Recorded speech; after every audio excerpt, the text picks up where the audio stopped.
tapi oleh Allah ditutup hatinya tidak mau bayar zakat. Itu istijraj, itu cara Allah menghinakan dan akan menyiksa seseorang. Karena zakat itu kalau nggak dikeluarin kita jadi maling, mencuri hak 8 asnaf. Hati-hati nih, nggak mau bayar zakat, kayak makan terus nggak bisa BAB, meledak nanti. Jadi bukan keren sama sekali dikasih uang, atau jadi makin pelit. Dulu waktu SMA dikasih bekal 150.000, dia sedekah 5.000. Berapa tuh? Bekal 50.000, sedekah 10.000, dia sedekahnya berapa? 20%. Nih 50.000 dia sedekah 2. Tadi saya ngomong berapa? 10.000, 20% ya. Kuliah kasih uang jajannya 100.000 sehari, dia tetap 10.000. Naik atau berkurang sedekahnya? Jawab. Dia makin pelit.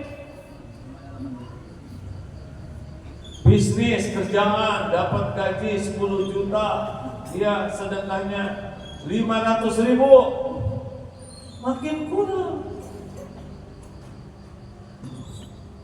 Nominal nambah jadi 500.000 dari 10 juta ya, tapi persentase dia makin berkurang. Dia dapat untung 100 juta, dia sedekah 1 juta, naik dari 500 ke 1 juta ya kan, tapi dia jadi 1%, jauh lebih pelit dibanding dia waktu SMA. Padahal uangnya ditambah oleh Allah. Hati-hati Pak, hati-hati nih ya, yang oleh Allah ditakdirkan diuji dengan kekayaan. Hitung, saran saya cari konsultan zakat, jujur kepada beliau, hitungkan, merem, mau keluar 100 juta, 500 juta, 1 miliar, 10 miliar. Kalau itu zakat, keluarkan. Itu bukan milik kita. Kalau tidak, kita mencuri. Kayaknya cara mainnya nggak begitu disukai. Hah? Beda wajahnya dengan waktu saya datang tadi, ada harapan tapi sekarang ada. Udah pensiun suruh bayar zakat, ya udah nggak usah bayar, tunggu di akhirat aja. Nah ini dia, walam yaktihi minad dunia, dan tidaklah datang kepadanya dunia illa ma kutiba lahu, kecuali apa yang sudah ditetapkan untuknya. Jadi orang-orang yang licik, yang maling, yang berbagai perbuatan tidak benar itu sebetulnya udah rezeki dia juga, cuman dia pakai jalan batil. Memang udah takdirnya jatah dia. Apakah mungkin orang tidak pakai licik dapat rezeki? Yang jujur Allah yang ngasih rezeki, yang licik juga Allah yang ngasih rezeki. Orang soleh Allah yang ngasih rezeki, garong, copet, koruptor, munafikin, kafirin, musyrikin juga Allah yang ngasih rezeki. Semua rezeki itu milik Allah. Allah yang membagikan sesuka Allah. Berapa jumlahnya, kapan, di mana, kapan dilapangkan, kapan disempitkan, kapan diberi, kapan diambil, hak Allah sepenuhnya, semuanya sebagai ujian. Gak akan dibawa kemana-mana, pasti mati, betul? Makanya orang-orang yang tidak mau bayar zakat, tidak mau sedekah, tidak mau wakaf itu apes sekali, ya. Dia dikasih, tapi ditutup oleh Allah hatinya, dan dia akan takut sekali berkurang rezekinya dengan zakat, dengan sedekah, wakaf, infak. Padahal mana qasad shadaqatun min mal, tidak akan berkurang harta dengan sedekah.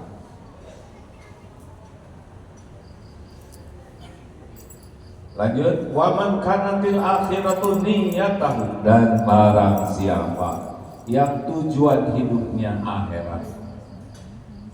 Tujuan hidup akhirat ini bukan mengabaikan dunia, tapi dunia yang dipakai untuk bekal akhirat itu sudah jadi urusan akhirat.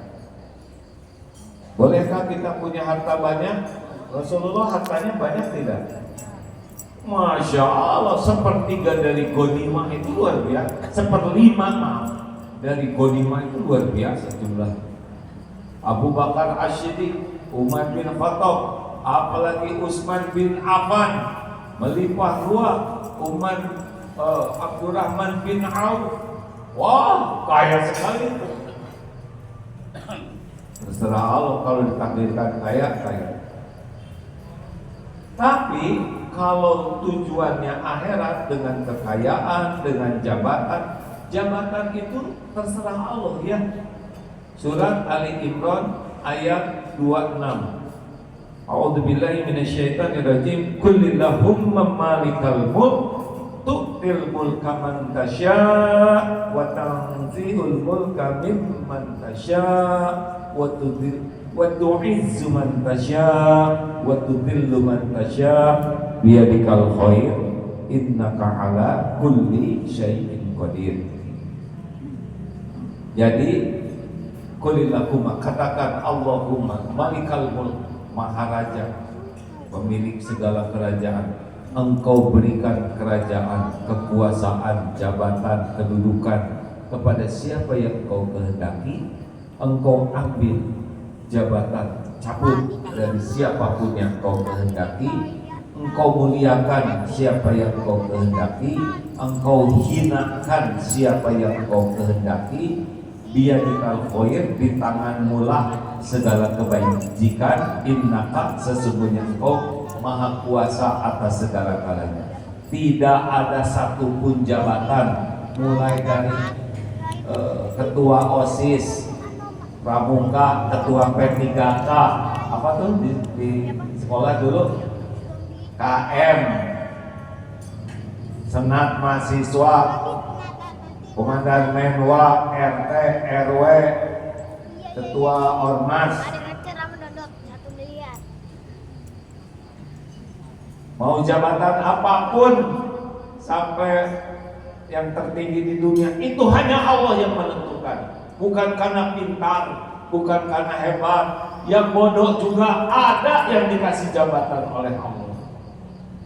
Gak usah mikir siapa-siapa, pokoknya ada yang kurang. Kalau Allah takut jadi.